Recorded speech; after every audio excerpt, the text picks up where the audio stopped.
So, an Israeli jet has been shot down. Now brace yourselves for more trouble ahead.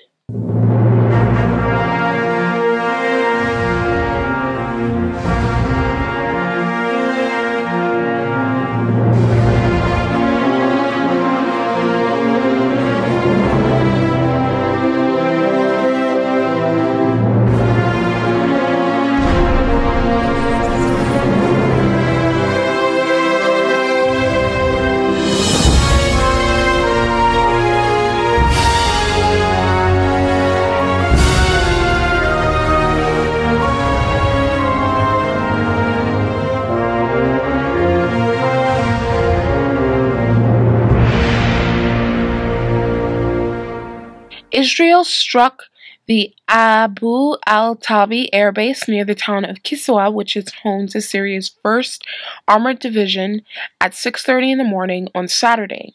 The Israeli F-16 fighter jet was hit while flying within Syrian airspace near Damascus. Official Israeli statements claim that multiple jets were scrambled in response to an Iranian drone launched into Israeli airspace, which the IDF says was intercepted amidst massive Syrian anti-air fire.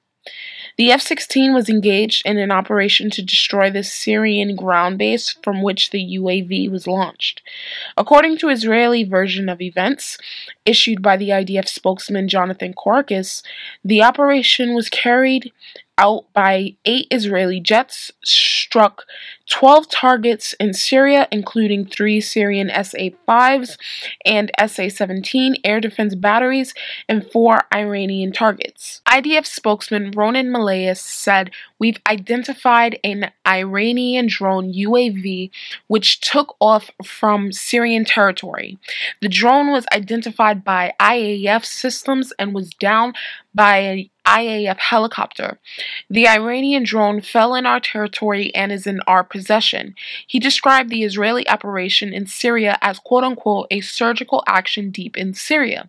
The Syrian military, however, has stated that its air defense missile system struck an Israeli drone shortly after the F-16 was downed, which had been launched from the Israeli-occupied Golan Heights, because according to international law, the Golan Heights is still recognized as Syrian territory. There has not been a confirmation of the second aircraft downing by the Israeli government as of yet.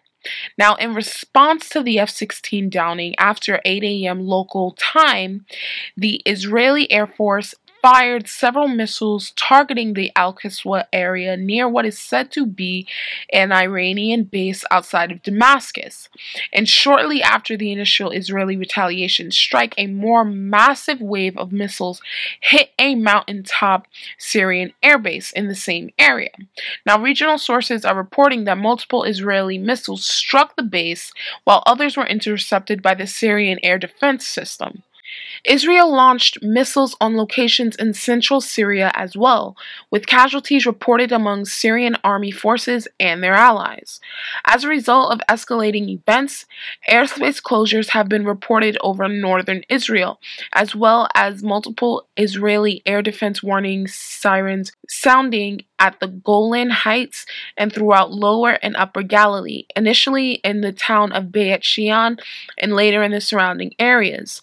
Now, local residents said that they heard many blasts and reported heavy aerial activity in the areas near the Jordanian and the Syrian borders. Israel's Ben Gurion International Airport outside of Tel Aviv was also reportedly on lockdown for some time after the exchange of fire between Syrian and Israeli forces. Meanwhile, the Israeli military has blamed close Syrian ally Iran for today's F-16 shootdown and escalation. The IDF issued a threatening statement saying that the IDF will act determinedly against such severe violations of Israeli sovereignty by Iran and Syria and will continue to act as necessary. The IDF is ready for various scenarios and will continue to act accordingly to situation assessments. Now, mind you, Israel keeps violating Syria's sovereignty. Now, mind you, Syria has not declared war against Israel. It has not threatens Israel. It has not shot down Israeli jets or anything until recently, because this has become a pattern with Israel. It keeps invading their airspace and shooting targets within their country, violating international law as they do it. Israeli forces have repeatedly crossed the border to attack targets in Syria, saying Iran has built military bases in the southern part of the country after intervening in the civil war. Now, it must be remembered that the Israeli Air Force has acknowledged striking targets inside Syria at least 100 times over the past few years of the conflict, with the last attack prior to today's events happening earlier this week. So they just did something similar to this earlier in the week. Now, Syria has frequently taken its case to the United Nations, calling for an official condemnation of the unprovoked attacks by Israel, but has frequently been rebuffed. It has long been an open secret of the years-long pursuit of regime change in Syria.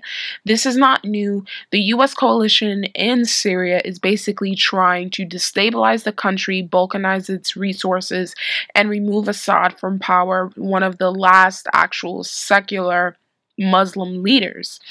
Israel has given covert support to al-Qaeda-linked groups in Syria's south, near the vicinity of today's F-16 shootdown, which has been involved in weapon transfers and treatment of wounded jihadists in Israeli hospitals.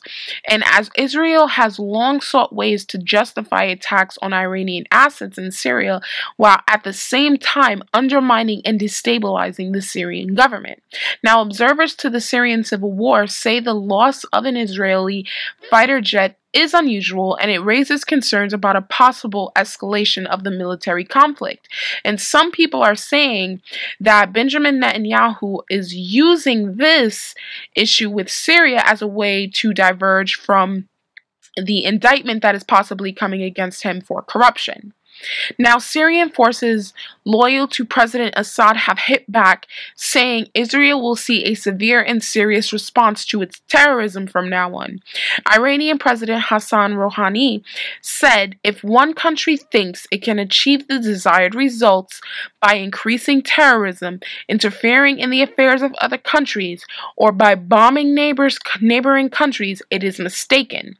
On Saturday, during a press conference with foreign ambassadors, he also stressed that a military solution, foreign intervention, and the transfer of destructive weapons into the area are not the solution to the problems in the region.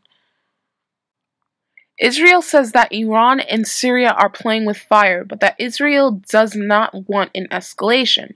However, regional media reports indicated that Israel had continued to pound the Damascus countryside throughout the morning. The Syrian government has condemned Israeli action as unwarranted aggression. According to Al-Mazar, the Israeli pilot whose warplane was shot down by the Syrian Air Defense Forces on Saturday morning had died from his injuries sustained during the engagement. However, this report is being denied by the Times of Israel, which reported that the pilot suffered wounds to his chest and his abdomen while ejecting from the jet, and his co-pilot is set to be released from the hospital on Sunday. Now, Israeli Prime Minister Benjamin Netanyahu has said that he holds Iran and Syria responsible for today's aggression, saying that he had been warning for some time about the dangers of Iran's military entrenchment in Syria, saying Iran seeks to use Syrian territory to attack Israel for its professed goal of destroying Israel.